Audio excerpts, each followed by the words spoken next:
Hi friends, welcome back to Deepika talks. ఈరోజు వీడియోలో చాలా సింపుల్గా టేస్టీ అయిన చికెన్ ఫ్రైని ఎలా చేసుకోవాలో చూపిస్తానండి. ఇదైతే రెస్టారెంట్ స్టైల్లో ఉంటుందన్నమాట. ఇక్కడ నేనైతే హాఫ్ కేజీ వరకు చికెన్ని తీసుకొని బాగా కడిగేసుకొని వాటర్ మొత్తం కూడా తీసేసానండి. హాఫ్ టేబుల్ స్పూను ఉప్పును, టీ స్పూన్ వరకు కారాన్ని, పావు టేబుల్ స్పూను మిరియాల పొడిని అయితే వేస్తున్నాను. ఇందులోనే 2 టేబుల్ స్పూన్ల అల్లం వెల్లుల్లి పేస్టుని, పావు టీ స్పూను పసుపును కూడా యాడ్ చేశాను. మన టేస్ట్కి తగ్గట్టుగా గరం మసాలా అండి, మీకు కొంచెం ఘాటు తినాలనిపిస్తే కాస్త ఎక్కువే వేసుకోండి. ఇందులోకి 4 టేబుల్ స్పూన్ల పెరుగును కూడా యాడ్ చేస్తున్నాను అనమాట. పావు టీ స్పూను ధనియాల పొడిని కూడా వేసేసేయండి. ఇందులోనే ఫుడ్ కలర్ అండి, ఈ ఫుడ్ కలర్ వచ్చేసి ఆప్షనల్ మాత్రమే, ఎందుకంటే కలర్ కోసం మాత్రమే వేస్తున్నాను.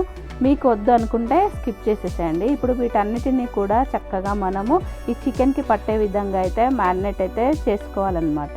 ఈ చికెన్ ఫ్రై నేను ఫస్ట్ టైం ట్రై చేశానండి, యూట్యూబ్లోనే చూసి చాలా టేస్టీగా బాగా అనిపించింది. ఇక్కడ నేనైతే 2 టేబుల్ స్పూన్ల కార్న్ఫ్లోర్ని అయితే యాడ్ చేసి ఈ కార్న్ఫ్లోర్ కూడా చికెన్కి కలిసే విధంగా కలిపేసుకోవాలన్నమాట. ఇందులోనే 1 టేబుల్ స్పూన్ వరకు బియ్యం పిండిని వేస్తున్నానండి. పైన కొంచెం క్రిస్పీగా రావడం కోసం 1 టేబుల్ స్పూను బియ్యం పిండిని కూడా వేసేసుకొని మొత్తం కూడా కలిపేసుకొని ఒక హాఫ్ అన్ అవర్ పాటు అయితే మనం ఫ్రిడ్జ్లో పెట్టి మ్యారినేట్ అయితే చేసుకోవాలన్నమాట. చూడండి, చికెన్కి కూడా ఈ ఉప్పు కారం కూడా చక్కగా పట్టేసాయి కదా. ఇప్పుడు ఒక 30 మినిట్స్ ఫ్రిడ్జ్లో అయితే పెట్టేసుకుందాము. ఇక్కడ డీప్ ఫ్రైకి సరిపడా ఆయిల్ అయితే తీసుకున్నానండి. ఆయిల్ కొంచెం తక్కువే తీసుకోండి, వేస్ట్ అవ్వకుండా ఉంటుందన్నమాట. మనం ముందుగా మ్యారినేట్ చేసుకున్న చికెన్ పీసెస్ని ఒక్కొక్కటిగా వేసుకుంటూ ఇలా డీప్ ఫ్రై అయితే చేసుకోవాలన్నమాట. ఈ చికెన్ ఫ్రై చాలా టేస్టీగా సింపుల్గా అయితే చేసుకోవచ్చండి. నేను ట్రై చేసిన తర్వాత నాకైతే చాలా బాగా అనిపించింది చికెన్ ఫ్రైని. ఎప్పుడు ఒకే విధంగా కాకుండా ఇలా డిఫరెంట్గా అయితే ట్రై చేయండి. ఇప్పుడు మన చికెన్ ఫ్రై అవతల సైడు కాలిందండి. సో ఇప్పుడు టర్న్ చేసుకుంటూ 2 సైడ్లు కూడా చక్కగా ఫ్రై చేసుకోవాలన్నమాట. చూడండి, పీసెస్కి కూడా గ్రేవీ ఎంత బాగా పట్టేసుకుందనేది. సో ఎంత టేస్టీగా అయితే చికెన్ ఫ్రైని సింపుల్గా చేసుకోవచ్చు. ఇది వచ్చేసి సండే రోజు వీడియో అండి. శ్రావణ మాసం వచ్చేస్తుంది అనేసి సండే రోజు వేస్తే తీసామన్నమాట, అప్పటి వీడియో. సో చూడండి, మన చికెన్ అయితే చక్కగా ఫ్రై అయింది. ఇప్పుడు తీసేసుకొని ఒక సపరేట్ ప్లేట్లోకి అయితే పెట్టేసుకోవాలన్నమాట. అదేవిధంగా మిగిలిన చికెన్ మొత్తాన్ని కూడా ఇలా కొంచెం కొంచెంగా వేసుకుంటూ డీప్ ఫ్రై అయితే చేసుకోవాలన్నమాట.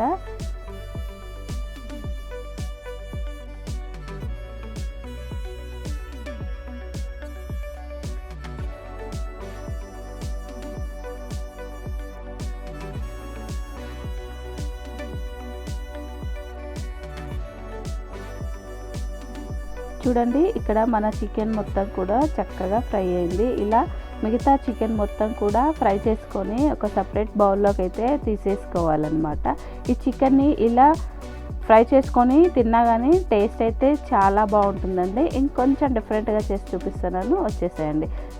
అదే ఆయిల్లోకి సన్నగా తరిగిన వెల్లుల్లి రెబ్బలండి, 4 పచ్చిమిర్చి చీలికలు, కొంచెం కరివేపాకు అయితే వేసుకొని కాస్త ఫ్రై చేసుకోవాలి. ఇందాక మనం ఫ్రై చేసి పెట్టుకున్న చికెన్ పీసెస్ మొత్తం కూడా వేసేసుకొని కలుపుతూ ఒక 2 నిమిషాల పాటు అయితే ఫ్రై చేసుకోవాలన్నమాట.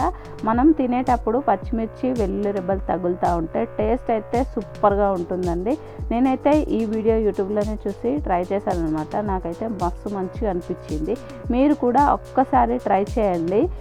ఈ కర్రీ మీకు ఎలా అనిపించిందో, ఈ ఫ్రై అనేది నా కామెంట్ సెక్షన్లో అయితే కామెంట్ చేయండి. నాకైతే చాలా బెస్ట్ అనిపించింది అనమాట.